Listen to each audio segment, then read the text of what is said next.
Well, ladies and gentlemen, boys and girls, to the ladies, I promise to you another video here today. It's gonna be my Royal Rumble 2014 pay-per-view predictions. How did you like the little retro, old intro? But yeah, now I'm very interested in a lot of the Royal Rumbles. I love the Royal Rumble concept. I love the match. I always loved the Royal Rumble, and I always loved the Royal Rumble match. There's not a dull moment where I sit here and be like, "Oh, this pay-per-view is horrible." I always get entertained when I watch the Royal Rumble. And this year's Royal Rumble looks very good. It looks like a very entertaining show. But other than that, to me, the other WWE and World Heavyweight Championship matches, they become secondary to me in other matches on the card but the Royal Rumble always takes the cake to me.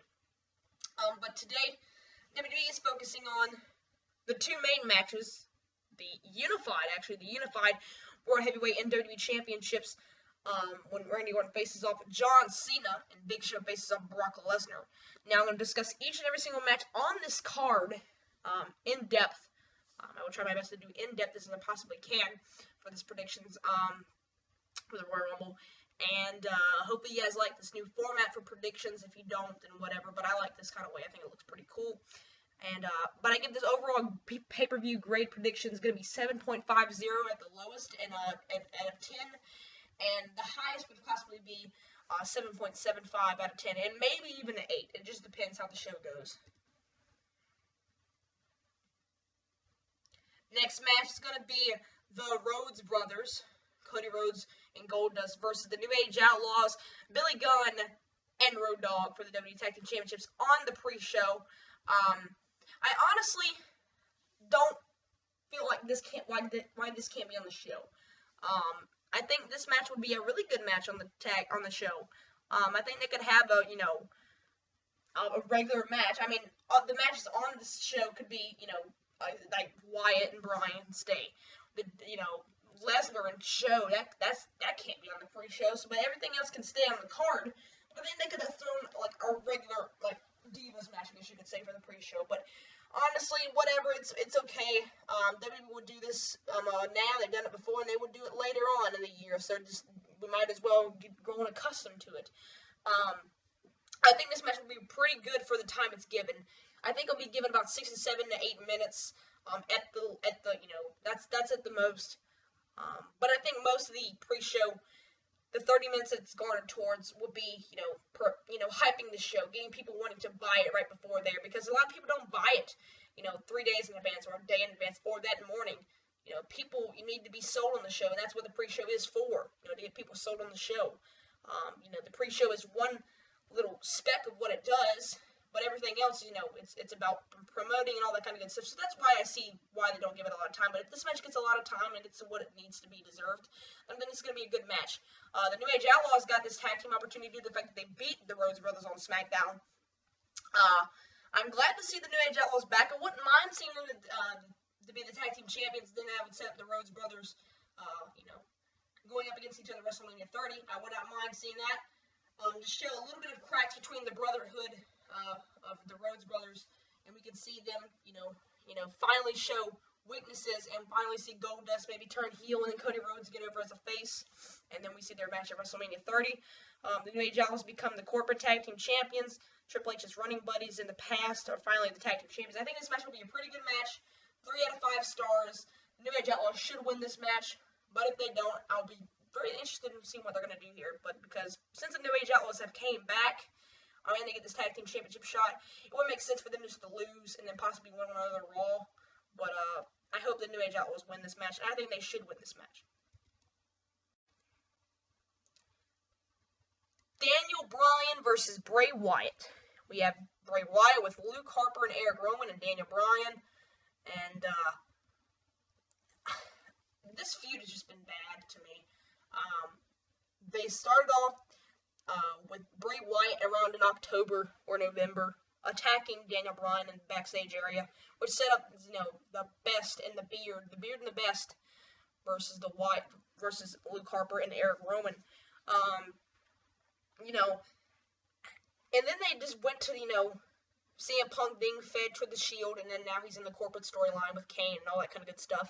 And now it's just Bray Wyatt and Daniel Bryan. Daniel Bryan joined the Wyatt family for some godforsaken reason. I do not know why he actually joined the Wyatt family. But when he joined the Wyatt family, it was for about a week on Old School Raw. And then they had a match again on the next week of Raw, with the Usos. And then they'd get another match on that same Raw, a steel cage match. And then Daniel Bryan would turn on the Wyatt family. So it's very weird. This storyline is strange. And not just the fact that Bray Wyatt's gimmick is strange, but I love Bray Wyatt, so, strange, in a good way strange. But it's just weird. This feud, I just want it to end. Daniel Bryan, I want to see him in the Royal Rumble. He's not scheduled, he's not on the Royal Rumble card. If you go on WWE.com, it shows everybody in the Royal Rumble. Currently, there's 25 superstars on there, and I didn't see Daniel Bryan on there. Maybe I looked over him, but he's not scheduled for the Royal Rumble. He needs to be in the Royal Rumble because I want to see him in the Royal Rumble just because it makes it just simple if he's not in there. Batista's already winning the Royal Rumble. CM Punk can't win the Rumble unless they do something way out of the ordinary. Roman Reigns, he can win the Rumble, but I'll get to that later. Back to this match.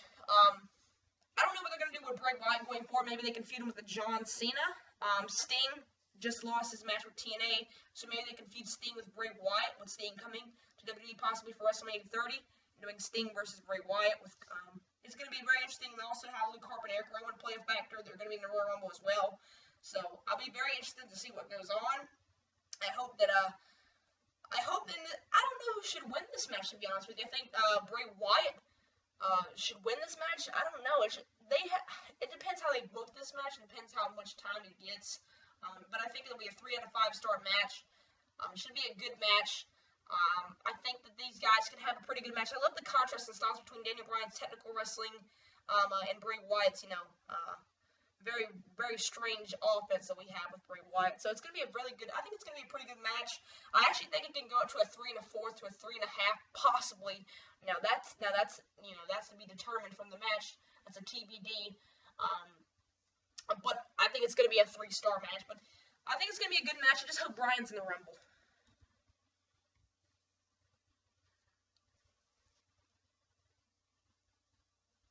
The Giant, Big Show, hopping around on here. There you go. Brock Lesnar with Paul Heyman, the Beast incarnate, the Giant versus the Beast. My client, Brock Lesnar. This match is just out of left field. Mark Henry was, he's promoted facing Lesnar, going off one-on-one with him. Not in matches, but they've had a couple brawls for 2 weeks on Raw. Then Big Show came out, threw Lesnar across the ring, made Lesnar really weak. Made him like a coward running out the ring. Raw was so stupid what they did, how they booked Lesnar when they went quote-unquote face-to-face. He called Lesnar out. Lesnar came up halfway and went back. Big Show called him out again. He went to the ring, and then after that, Big Show, he tried to go for a double leg takedown or whatever, and then Big Show got him. Then he basically kind of threw Lesnar out of the ring. Then Lesnar sells it and gets out of the ring and does like a little flip, and then gets right back up. And then he takes a steel chair and throws another temper tantrum. I don't know why they're making Big Show look so dang strong. Big Show, I'm tired of seeing Big Show in like these main event pictures, and he's not supposed to be in the main event picture. I think, is this possibly setting up Brock Lesnar facing these big guys, like Mark Henry, then like Big Show, and then Batista possibly? We could see that at the Elimination Chamber. I honestly don't think we're going to see it at WrestleMania. I think we're going to see the Elimination Chamber. And then I think, unfortunately, we'll see Brock Lesnar versus Undertaker. I want to see Cena versus Undertaker, but, you can watch that video on Wrestling Gear Society. But I think it'll be a okay to entertain match. They've had pretty good matches in the past. At Royal Rumble 2003, Survivor Series 2002.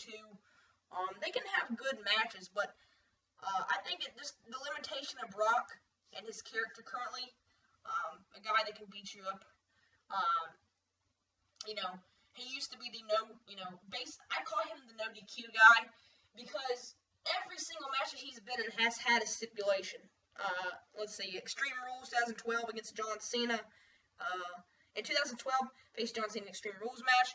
No, not really a no holds barred match, but the ref bent the rules when he faced Triple H at SummerSlam 2012, and then at WrestleMania 29, no holds barred match, and then at Extreme Rules, a steel cage match, and then against CM Punk, a no disqualification match at SummerSlam. And now we're seeing this. Are they going to announce a stipulation on the pre-show? I don't know what they're going to do. Maybe they might do that, but I'm not sure. I just don't want to see a DQ finish, and then we see this again at Elimination Chamber. But they might do that. But anyway, I suspect Brock Lesnar to win this match. It makes no sense for Big Show to go over here. So Brock Lesnar. Team Fruity Pebble John Cena. If you've seen the new commercial, it's pretty gay. It's John Cena saying he's part of Team Fruity. Then Kyrie Irving saying he loves Cocoa Pebble. I don't know. It's strange. John Cena versus Randy Orton for the WWE World Heavyweight Championship. It's nothing that we haven't seen about a dozen times already. I'm not expecting the world out of this match. I was actually looking forward to. I didn't order TLC. I was actually looking forward to seeing a good match grading. But when I went on the Anything Goes Show's review, where I see most of my reviews if I don't order pay-per-views, because they are a reliable source. Shout out there to Anything Goes Show. You know, they didn't give this TLC match a good grade. I was expecting more, and you expect more out of a match like this. But then again, it is Randy Orton, John Cena. And I hate how they're rehashing this, stuff with Cena's dad. He just punched him from behind, and now he has a dislocated shoulder. Are you kidding me? That's so stupid. They carried him out on a stretcher and put him in an ambulance. I thought it was more believable when Orton kicked and punted John Cena's dad in 2007. That looked pretty insane, pretty vicious. But I don't like this feud. Just end it now. Orton needs to win. Make him win clean, please. I'm tired of seeing an Orton DQ finish because every single pay-per-view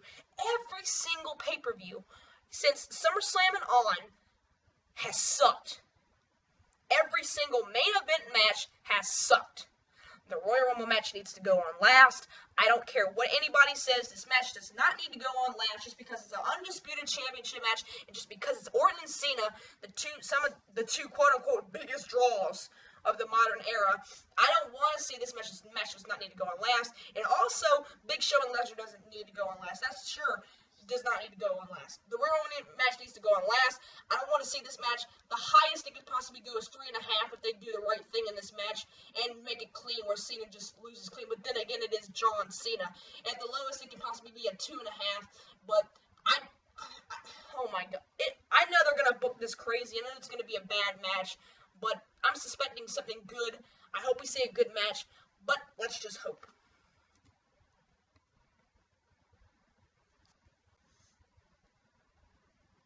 Now we get to the 30-man Royal Rumble match. This is what I'm looking forward to. I always love the Royal Rumble concept. I always love the Royal Rumble, and I'm always excited for a Royal Rumble. So the possible winners we have is the number 1 entrant in the Royal Rumble, CM Punk, named by Kane. Daniel Bryan, if he's in the Royal Rumble. Roman Reigns, and then the returning Batista. Surprise entrants could be Sheamus. He's been gone since July. He's been gone ever since July. He had a very bad injury, a very bad bump that he took from RVD at Money in the Bank, and he landed on his leg. Very bruised. I'm assuming it required surgery. And the other surprise that we could see is RVD coming back because, his contract, he can go 90 days doing live events and such. And then, I guess you could say, breach his contract. And then after that, do it all over again. So I think RVD should re-sign around this time for WrestleMania 30. I wouldn't mind seeing RVD. A lot of people give RVD hate, but I'm actually a big RVD fan. I know what he's done in the past. I know what people say about RVD, but I actually like RVD. I wouldn't mind seeing hearing the one-of-a-kind entrance, and I wouldn't mind seeing another 5-star frog splash from RVD. Jake the Snake Roberts, due to the fact that he was on Old School Raw, and he didn't look that bad when we saw Jake the Snake Roberts, and he said he's teased a lot over the course of the year, over the course of last year, that he wanted to be in the Royal Rumble. So I'd put Jake the Snake Roberts in the Royal Rumble to get a little pop. Basically kind of the thing that Godfather did last year when they had Ziggler just eliminate him right there. I think Jake the Snake Roberts can, be there for a little bit, then all of a sudden just get eliminated by possibly a guy like Roman Reigns, and the Shield can be there all at once, like the Nexus. When they just started tossing guys like Vladimir Kozlov, the Great Khali, R-Truth, and all those kind of guys, just throwing them out in the 2011 Royal Rumble. So they can possibly do that.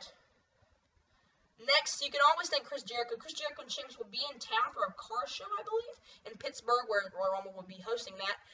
So there's always a spot where Jericho can possibly pop out of nowhere and do an appearance at the Royal Rumble and possibly return. I know he said he might not return. A lot of newspaper articles have leaked that he's going to be there for a Winnipeg live event for WWE, but I don't know. But there's always that chance of Jericho coming in. CM Punk, let's go ahead and give you the likeliest out of all. Batista is the most likely to win the Royal Rumble. If Daniel Bryan's in the Rumble, he needs to be in the Royal Rumble, so Daniel Bryan can go on to WrestleMania and face Randy Orton, along with Brock Lesnar and Batista. That'd be amazing. If you want to see that, then go to Wrestling Group Society and check it out. My WrestleMania Dream Card, I tell you how it's booked and all that kind of good stuff. The second likeliest is Daniel Bryan. Third likeliest is actually probably CM Punk, and the fourth likeliest, the most unlikeliest out of all these, is Roman Reigns.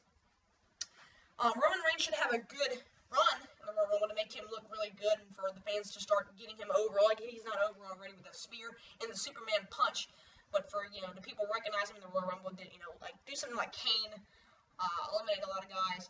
CM Punk, I think he can get thrown out by the corporation, so he'll be utilized a lot in the Royal Rumble, and especially being the #1 entrance. It'll be interesting to see who starts out the Royal Rumble with him, and what the final four will look like. Maybe it might be these four. A lot of people have talked about these four, and for sure people are like, oh, you copied the Schleg Daddy, or you copied so-and-so. I didn't. I made this slideshow about a week and a half ago before, this Royal Rumble card was announced, and before anybody else, so, I'm not saying that I was the first one to do it, but, whatever. Sheamus, I think the most likeliest will be Sheamus. The second most likeliest will actually be RVD. Third likeliest will be Jake the Snake Roberts. And then the fourth least likeliest will be Jericho. I think this Royal Rumble will be 3 and 3/4 out of 5. I think this will be a pretty good Royal Rumble. I hope you all enjoy the Royal Rumble. I definitely will. Come back and check out my Royal Rumble review on this channel. The last review I did was SummerSlam 2013, and that did a lot for my channel. 4,000 views. That's the most viewed video I have on this channel. So maybe come back and do the same thing for me. I really appreciate it for all the views for that video. Maybe we can do the same thing for Royal Rumble. I'm not sure. But anyway, guys, thank you for watching. Cobra 6 here. Goodbye.